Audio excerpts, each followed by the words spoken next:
আসসালামু আলাইকুম সুপ্রিয় দর্শক, আরেকটি নতুন রেসিপিতে আপনাদের সবাইকে স্বাগতম। এই গরমে কলিজা ঠান্ডা করার মতো একটি লাচ্ছি, তাও আবার তৈরি করেছি ঘরে থাকা নষ্ট কলা দিয়ে। তাই নষ্ট কলা ফেলে না দিয়ে এভাবে তৈরি করে নিতে পারেন গরমে ঠান্ডা ঠান্ডা বেনালা লাচ্ছি। এই লাচ্ছিটা তৈরি করা খুবই সহজ, কিন্তু খেতে ভীষণ মজা। এই গরমে আমাদের প্রত্যেকেরই প্রয়োজন প্রতিদিন হলেও এক গ্লাস করে খাওয়া। তা চলুন এই রেসিপিটা আমি কিভাবে তৈরি করেছি সেটাই আপনাদের মাঝে শেয়ার করি। এটা বানাতে আমার কি লেগেছে।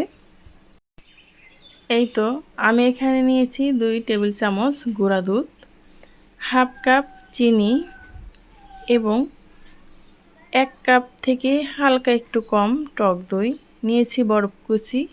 ওইখানে নিয়েছি আমি 1 মগ লিকুইড দুধ। এখানে নিয়েছি আমি 4টা কলা। আসলে যেই গরম পড়েছে দেখা যায় কলাগুলো আনলে কেমন যেন এরকম হয়ে যায়। আবার এই কলাগুলো দেখা যায় অনেকে খেতেও চায় না, পছন্দ করে না। কিন্তু এইভাবে যদি লাচ্ছি তৈরি করে দেন সে কিন্তু এমনিতেই খেয়ে নেবে। ছোটরা তো কোনো কথাই নেই, ছোটরা এইসব খাবার কিন্তু বেশি পছন্দ করে। এখন আমি একটা ব্লেন্ডার জার নিয়ে নিলাম। এই জারের ভিতরে সবগুলো কলা এবং উপকরণ আমি দিয়ে ভালোভাবে ব্লেন্ড করে নেব। আপনাদের কাছে যদি ব্লেন্ডার না থাকে সেক্ষেত্রে আপনারা কলাটা হাত দিয়ে ভালোভাবে মথে নিয়ে ডাল ঘুটনি দিয়ে সব উপকরণ মিশিয়ে কিছু সময় কিন্তু এটা নেড়েচেড়ে মিশিয়ে নিলে কিন্তু আপনাদের লাচ্ছিটা তৈরি হয়ে যাবে।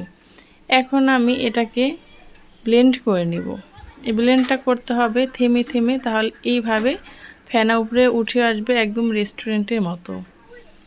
এটার ঘনত্বটা একদম পারফেক্ট আছে, আর এটা দেখিয়ে বোঝা যাচ্ছে কতটা মজা হয়েছে, কতটা লোভনীয়, তাই না?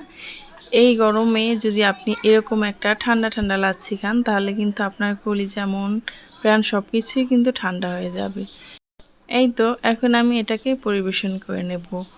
রেস্টুরেন্টের মতো উপরে ফেনা ওঠা আরও কিছু টিপস আছে, যেমন আপনি এই লাচ্ছিটা যত উপর থেকে ঢালবেন ফেনাটা কিন্তু ঠিক ততটাই বেড়ে যাবে।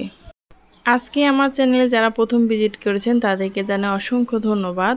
আমার এই ভিডিওর কোনো অংশ যদি আপনাদের কাছে ভালো লেগে যায় তাহলে প্লিজ আমার চ্যানেলটি সাবস্ক্রাইব করে পাশে থাকা বেল আইকনটা ক্লিক করে রাখবেন, যাতে করে কোনো ভিডিও আপলোড করা মাত্রই আপনার কাছে নোটিফিকেশন পৌঁছে যায়। এই তো আমার কিন্তু লাচ্ছিটা তৈরি করা হয়ে গেছে, আর তৈরি করা কতটা সহজ এবং কতটা অল্প সময় লাগে সেটা তো বুঝতেই পারছেন। পরবর্তী ভিডিও পর্যন্ত ভালো থাকবেন, সুস্থ থাকবেন। আল্লাহ হাফেজ।